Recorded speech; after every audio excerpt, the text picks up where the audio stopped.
If you want to activate eSIM on a Motorola Moto G87, first of all we need to go to Settings.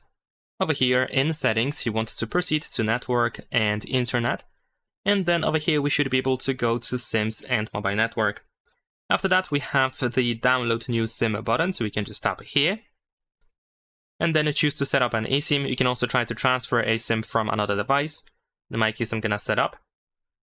And after a short while we should be able to open the rear camera, and we can scan a QR code that you probably received from your operator or service provider. You can also use the activation code over here by tapping on Enter Activation Code.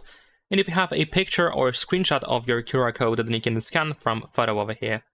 So let me quickly scan my QR code. And then you will begin a setup, which is usually very simple. So just follow the instructions that you will see on your screen. And once you set it up, you can go to Settings, just tap on the Settings button, and make sure to activate your eSIM over here. Remember to turn it on.